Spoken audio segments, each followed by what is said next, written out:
We talk a lot about vision and values on this show, and it's important we do. You know, democracy, rule of law and free speech are things we should never, ever take for granted. Now, it's either tonight or tomorrow, depending on how you read it, may well be the beginning of the next election campaign.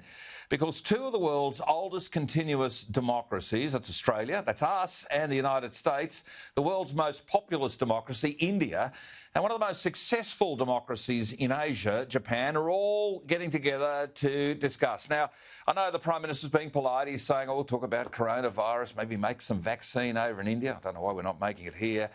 We're going to talk perhaps about climate change, because that's Joe Biden's thing. But seriously, China is the issue for this Quad meeting, this quadrilateral discussion that is to take place.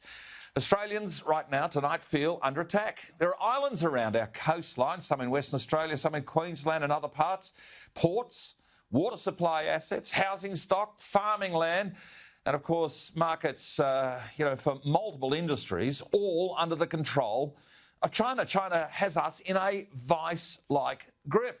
And Prime Minister Scott Morrison has to take the lead in this Quad meeting. I mean, Joe Biden can't. His connection to reality, his connection to Beijing and, well, the general vague style that he seems to bring to the job makes him much less capable a US leader than we've seen ever before.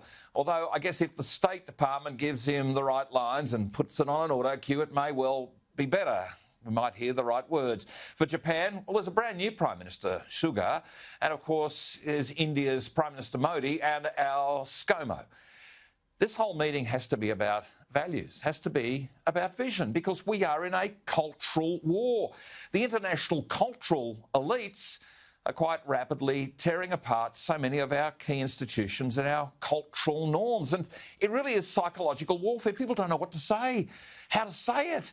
Will they upset someone? Will someone being offended on behalf of others take them to court, ramp them up, diss them on social media? Heaven knows. For us and the region, we need a clear statement from the Prime Minister through this meeting of just exactly who we are as Australians and just exactly where we are going.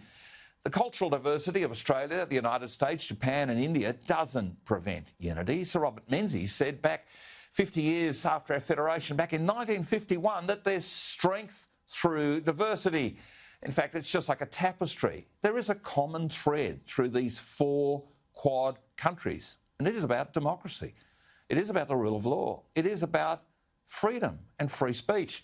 But the CCP, the Chinese Communist Party, has influenced the weak and the woke amongst our own, and it's undermining our values. It's trying to tear down at the social fabric of our region, and this needs to be understood as part of the approach to this Quad meeting. Yielding to the CCP bullies and the weak and the woke elites who have a lot to say is certainly not the answer. I mean, look, let's face it. Hollywood relies so heavily now on Chinese Communist Party influenced money for movies, for TV products. And big tech, well, they can't make a thing unless it's made in China.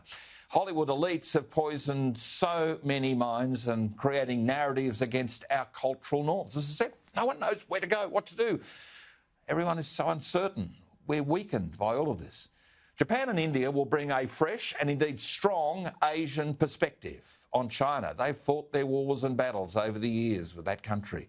And this meeting that is taking place, this Quad meeting, is very, very important. And I hope the Prime Minister delivers what Australia needs, and that is a focus on our national sovereignty. I hope he concentrates on what brings us all together and what keeps us together. And I think this could end up being the issue that Scott Morrison desperately needs to bring us all together and maybe go on to win an election.